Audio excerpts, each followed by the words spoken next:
എല്ലാ വിദ്യാർത്ഥികൾക്കും പുതിയ സ്വാഗതം. കണ്ണൂർ, കേരള, കാലിക്കറ്റ്, MG യൂണിവേഴ്സിറ്റികളുടെ FIUGP ഒന്നാം സെമസ്റ്റർ ബിരുദ പരീക്ഷയുടെ സപ്ലിമെൻ്ററി ഇംപ്രൂവ്മെൻ്റ് പരീക്ഷ എപ്പോഴാണ് ആരംഭിക്കുക, അതുപോലെ തന്നെ എങ്ങനെയാണ് അപേക്ഷ സമർപ്പിക്കേണ്ടത് എന്നിങ്ങനെയുള്ള വിദ്യാർത്ഥികളുടെ മുഴുവൻ സംശയങ്ങൾക്കുള്ള മറുപടിയാണ് ഈ ഒരു വീഡിയോയിൽ കൂടെ നിങ്ങളുമായി പങ്കുവെക്കാൻ ആഗ്രഹിക്കുന്നത്.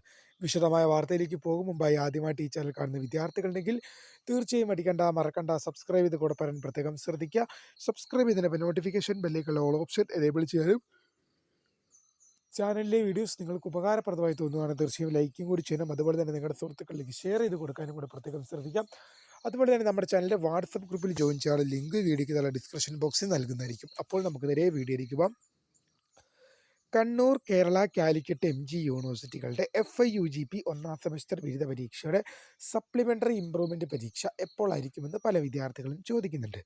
ഇതിൽ കണ്ണൂർ, കേരള, MG യൂണിവേഴ്സിറ്റികളുടെ FIUGP ഒന്നാം സെമസ്റ്റർ പരീക്ഷാഫലം പ്രസിദ്ധീകരിച്ചു. എന്നാൽ കാലിക്കറ്റ് യൂണിവേഴ്സിറ്റി മാത്രമാണ് ഇനി പ്രസിദ്ധീകരിക്കാൻ ബാക്കിയുള്ളത്. അത് ഈ മാസം അവസാനത്തോടെ തന്നെ പ്രസിദ്ധീകരിക്കുമെന്നാണ് നമുക്ക് യൂണിവേഴ്സിറ്റിയിൽ നിന്നും അറിയാൻ സാധിക്കുന്നത്. പിന്നെ അതുമാത്രമല്ല, കണ്ണൂർ, കേരള, കാലിക്കറ്റ്, MG യൂണിവേഴ്സിറ്റികളുടെ FIUGP ഒന്നാം സെമസ്റ്റർ സപ്ലിമെൻ്ററി പരീക്ഷ 45 ദിവസത്തിനകം നടത്തണമെന്നാണ് ഉന്നത വിദ്യാഭ്യാസ വകുപ്പിൻ്റെ പുതിയ സർക്കുലർ. സപ്ലിമെൻ്ററി പരീക്ഷ നടത്തണമെന്നാണ് ആ സർക്കുലറിൽ പറയുന്നത്. പല വിദ്യാർത്ഥികളും ചോദിക്കുന്നതായ ഒരു സംശയമാണ്, അപ്പോൾ ഇംപ്രൂവ്മെൻ്റ് എക്സാം ഇതിൻ്റെ കൂടെ ഉണ്ടാകുമോ എന്ന്. അപ്പോൾ ആ ഇംപ്രൂവ്മെൻ്റ് എക്സാം, അതായത് മുഴുവൻ വിഷയത്തിനും പാസ്സായ വിദ്യാർത്ഥികൾക്ക് തങ്ങളുടെ നിലവാരം മെച്ചപ്പെടുത്തുന്നതിന് വേണ്ടി ഈ എക്സാം എഴുതാൻ സാധിക്കുമോ, അതായത് ഇംപ്രൂവ്മെൻ്റ് എക്സാം ഇതിൻ്റെ കൂടെ ഉണ്ടാകുമോ എന്നുള്ളത് ഡൗട്ടാണ്. അത് നമുക്ക് ഉറപ്പിക്കാൻ ആയിട്ടില്ല.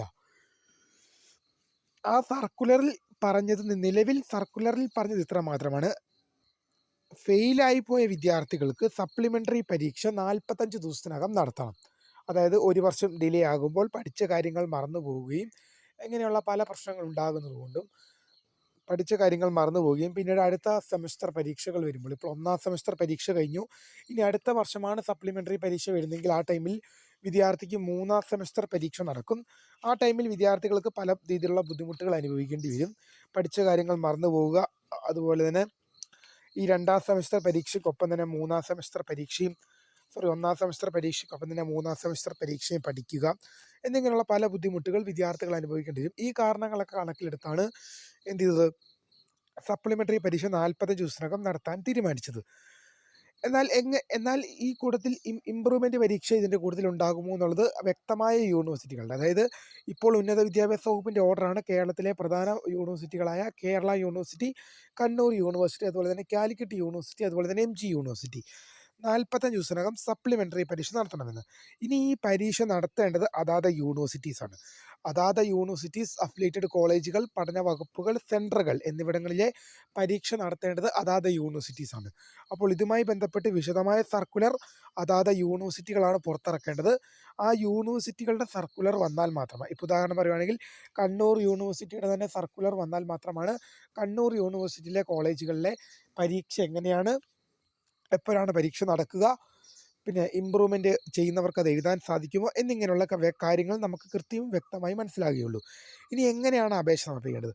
നിങ്ങൾ എങ്ങനെയാണോ ഫസ്റ്റ് സെമസ്റ്റർ പരീക്ഷയ്ക്ക് അപേക്ഷ സമർപ്പിച്ചത്, ഒന്നാം സെമസ്റ്റർ ബിരുദ പരീക്ഷയ്ക്ക് എങ്ങനെയാണോ അപേക്ഷ സമർപ്പിച്ചത്, അതുപോലെ തന്നെയാണ് ഇതിലും നിങ്ങൾ അപേക്ഷ സമർപ്പിക്കേണ്ടത്. ഒന്നാം സെമസ്റ്റർ ബിരുദ പരീക്ഷയ്ക്ക് നിങ്ങൾ എങ്ങനെയാണോ ആപ്ലിക്കേഷൻ സമർപ്പിച്ചത്, ഇപ്പം കണ്ണൂർ യൂണിവേഴ്സിറ്റിയുടെ കാര്യം മാത്രമാണ് നമുക്ക് കൃത്യമായിട്ട് അറിയുന്നത്. അപ്പോൾ കണ്ണൂർ യൂണിവേഴ്സിറ്റിയുടെ വെബ്സൈറ്റ് വഴിയോ ആപ്പ് വഴിയോ ആണ് അപേക്ഷ സമർപ്പിക്കേണ്ടത്. പേപ്പറുകൾ സെലക്ട് ചെയ്ത് ഫീസ് അടച്ച് സബ്മിറ്റ് ചെയ്യുകയാണ് ചെയ്യേണ്ടത്. മറ്റ് വിദ്യാർത്ഥികളുടെ അപേക്ഷ അങ്ങനെയാണ് ചെയ്യുന്നത്. അപ്പോൾ തൽക്കാലത്തേക്കുള്ള വിദ്യാർത്ഥികളുടെ മുഴുവൻ സംശയങ്ങൾക്കുള്ള മറുപടി ഞാൻ പറഞ്ഞു കഴിഞ്ഞു. കൂടുതൽ വിദ്യാർത്ഥികളുണ്ടെങ്കിൽ തീർച്ചയായും നിങ്ങൾ ഒരു കമൻറ്റ് തന്നെ, കൂടുതൽ വിദ്യാർത്ഥികൾ ആവശ്യപ്പെടുകയാണെങ്കിൽ തീർച്ചയായും വീഡിയോയിലേക്ക്. പിന്നെ വീഡിയോ വൈൻഡപ്പ് ചെയ്യുന്നതിന് മുമ്പ് ഒരു കാര്യം ഞാൻ പറയുകയാണ്. നമ്മുടെ ചാനൽ ഇപ്പോൾ എന്ത് ചെയ്തിട്ടുണ്ട്, മെമ്പർഷിപ്പ് സ്റ്റാർട്ട് ചെയ്തിട്ടുണ്ട്. മെമ്പർഷിപ്പ് നിങ്ങൾക്ക് പല രീതിയിലുള്ള സംശയങ്ങളും ഒരുപാട് കാര്യങ്ങളും സംശയങ്ങളും ഒക്കെ ഉണ്ടാകും. അപ്പോൾ നിങ്ങൾക്ക് മന്ത്ലി ഒരു മാസം വെറും 29 രൂപയാണ്. ആ 29 രൂപ നൽകുന്നതിലൂടെ നിങ്ങൾക്ക് എന്ത് ചെയ്യാൻ സാധിക്കും, നിങ്ങളുടെ മുഴുവൻ സംശയങ്ങൾക്കുമുള്ള മറുപടി പെട്ടെന്ന് ലഭിക്കുവാനും അത് നിങ്ങൾക്ക് ഉപകാരമാവും. മെമ്പർഷിപ്പ് അതുകൊണ്ട് തന്നെ വിദ്യാർത്ഥികൾ എടുക്കാൻ സാധിക്കുക. 29 രൂപയാണ്. നിങ്ങൾക്കിനി ഈ മാസം എടുത്ത് അടുത്ത മാസം വേണ്ടെങ്കിൽ അത് ക്യാൻസലാക്കുകയും ചെയ്യാം. അപ്പോൾ 29 രൂപയാണ്. മാക്സിമം പേര് എടുക്കാൻ ശ്രദ്ധിക്കുക. വീഡിയോ ഇഷ്ടപ്പെട്ടാൽ ലൈക്ക് ചെയ്യുക, ഷെയർ ചെയ്യുക, സബ്സ്ക്രൈബ് ചെയ്യുക. അപ്പോൾ my name is Kariya, the founder of Kariya for the career guidance. Thank you for watching. By.